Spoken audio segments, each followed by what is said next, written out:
Excellent. So if we look at what's happening in cybersecurity, it seems that organizations are spending more money, they're hiring more people, but they're not necessarily addressing the problem. The problem seems to be getting worse and not better.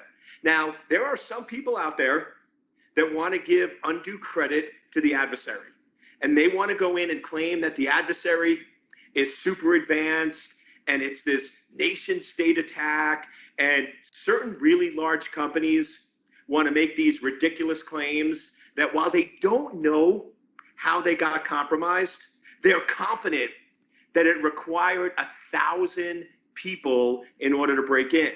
And to me, the problem is we're not accepting the responsibility that we need because we don't have the proper visibility with metrics. And instead of fixing and improving our security, we're blaming, saying it's advanced nation states, there's nothing we can do about it. And I think that is false. Yes, there are advanced attacks, but let's face it, whether we're looking at recent breaches like SolarWinds or others, those attacks were preventable and those attacks were detectable. The problem is proper metrics were not in place to see how well their security is performing.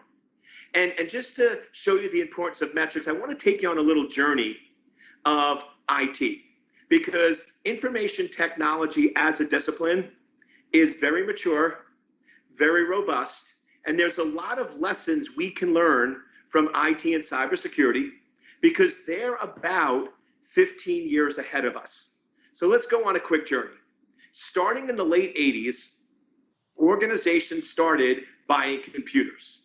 I remember when I worked at a defense contractor in the 80s, we had the old Wang Tempest computer systems that were in play. And if any of you worked on them, you had the forearms really strong because they had 8 rows of 9 screws each. So you actually had to do 72 screws to open up those systems. So you had really good forearms doing that. And they started using them for basic applications. So as computers were introduced, companies realized they were important to an organization. So what do? They created a manager of information technology. And because it wasn't that big in the 80s, they buried it under operations. And then as we moved through the 90s, 91, 92, 93, boom, it seemed like overnight, all of a sudden organizations realized they were depending on technology and computers for their lifeblood. So around 94, 95, organizations did 2 things. First, they realized that burying IT under operations wasn't good. They needed to have direct access to the executive team. So many organizations starting around mid-90s started creating chief information officers that reported directly to the executives. So now they had firsthand knowledge and information on what was happening. While that was important, that wasn't the critical piece. The critical piece of the equation was having a clear metric so everyone could be on the same page. So if you've ever worked in IT, have been a CIO, you know that the common industry standard is 5 nines. 99.999% uptime availability. And what's great about that is everyone's on the same page. If that CIO delivers 99.999% uptime availability, the executives are happy, the company is happy, and the technical team is happy. Everyone recognizes that their focus and mission is to achieve uptime availability, and that's the primary driver, and everyone is on the same page. That is a key component because having clear metrics allows you to measure and see how effective you're doing. That's why IT is so mature. Now let's rewind. Cybersecurity really didn't start getting kicked off until the mid to late 90s. Yes, in the early 90s with email, you had the I love you virus and the Melissa virus, but even then it was still in its infancy, and companies had a security officer, but they were buried under IT. They weren't have visibility or exposure. And then over the last 10 or 15 years, starting about 5 years ago, organizations recognized you can't bury security under IT. It is a conflict of interest. Now, any CIOs on here that are old school, you might get mad at me, but I'll give you the data and I'll stick by that. Security under IT is a conflict of interest, and it's simple. Security has three things: confidentiality, integrity, availability. IT and CIOs have one thing: availability. So if the CIO is bonus on availability only, and that's what they use to determine whether they keep their job, and you now add confidentiality and integrity, it is not going to get the proper focus that it needs. And now with all these breaches that have been happening, the good news is most organizations are taking the CISO, the Chief Information Security Officer, and putting them equal to the CIO. So that problem is solved or being solved as we speak. The problem is the metric. The current metric that's used by organizations, the 5 nines of security that organizations are using today, is a flawed metric, and that's the problem.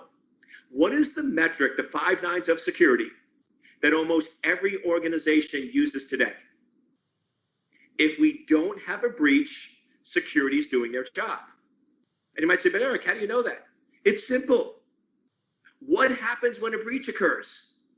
When a breach happens, the CISO gets fired, right? That's pretty much playbook of cybersecurity. And the reason is because that's the metric the executives are using.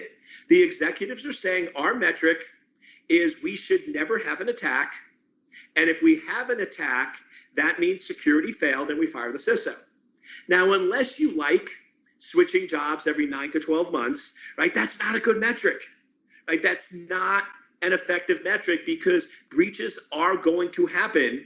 And if you're judged on something that's inevitable, then that's going to not work out too well for you. So I've been studying the 5 nines of security for 5 years, and I will tell you, the metric I'm going to give you today, following by 5 sub-metrics, I am going to deliver on what my title is, isn't perfect.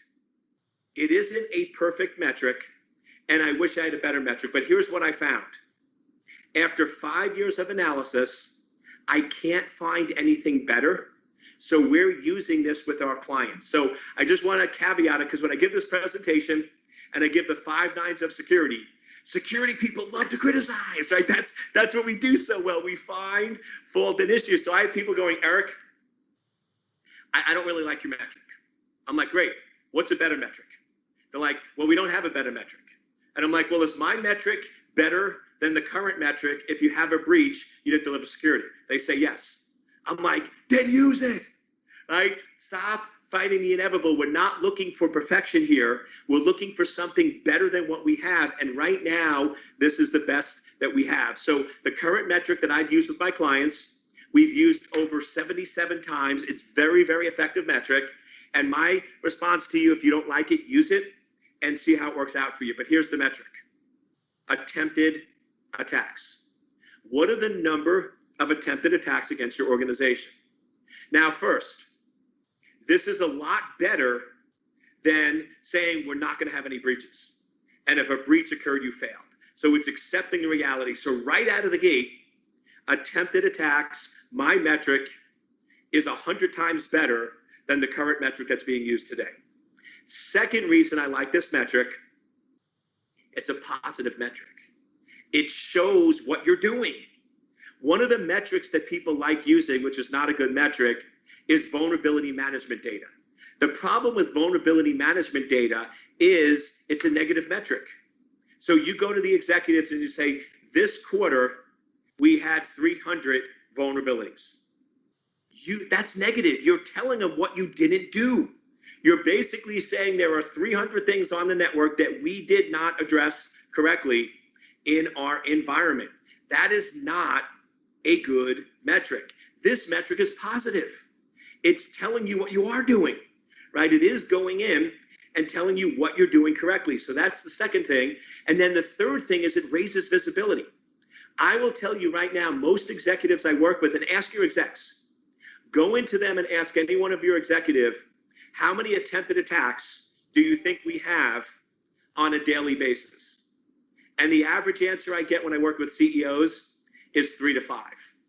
Now, anyone that's worked in this field know that it's more like 15 to 20,000 a day, depending on your organization. So now attempted attacks give you that positive metric. It raises the visibility, and it now addresses that real problem. So what I like to do as I finish up, the way I always give my presentations is I give you what you want, which are the 5 metrics, but I tell you what you really need to know, which is the 5-9 metric. So what you really need to know and put in place is the 5 nines of security, which is attempted attacks need to replace the current metrics you're using today. Other 5 metrics that you can utilize, one is average time to detect and respond. Because remember, prevention is ideal, but detection is a must. So I'm going to measure the maturity of your organization. Can you tell me how long it takes for you to detect and respond to an attack? Now, careful here. If you come back and go, Eric, I absolutely can. We haven't been attacked or breached in over 2 years. So it's 0. We catch and prevent all attacks.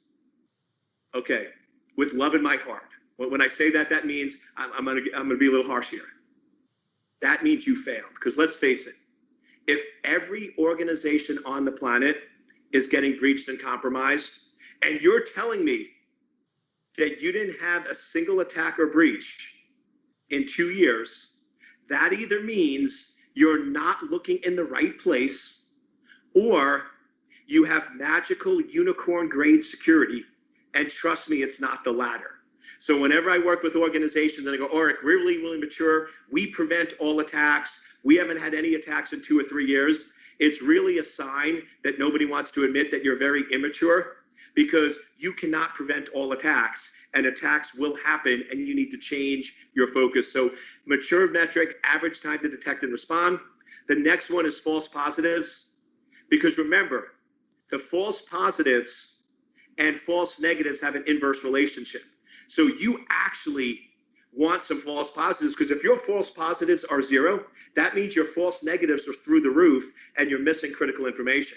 So you actually do want your false positives to be about 15 or 20%, because that means you're reducing the false negatives. What is the average time to fix software vulnerabilities? How long are systems vulnerable and exposed? How long do you have critical exposure points? The next one, which is one of my favorite, because almost every single attack, including SolarWinds, was caused by systems visible from the internet that weren't properly patched, that had access to information they should not have access to. So patch latency, how long does it take for you to patch your systems? And here's the trick here. I don't want average. I want what is it going to take to patch 100% of your internet-facing systems. Because the problem with most organizations is they only patch 90% of their internet-facing systems, and those are the 10% that get compromised. So I want to know, what is the latency from when a patch is released to when 100% of your systems are patched, and then finally incident response volume. What are the number of incidents you're having? And this one is counterintuitive, because the more mature you get, the more incidents you should have, because they are happening and occurring. You're just not seeing them. So as you mature and get better visibility, you actually should be increasing in incidents, but decreasing in response time. So the really mature clients that we work with, they have sometimes multiple incidents a week, but they're responding and detecting within minutes instead of hours, weeks, months, and years. So those are our 5 metrics. I know I only had about 18 minutes. I'll pass it back to our moderator for any questions or comments you might have.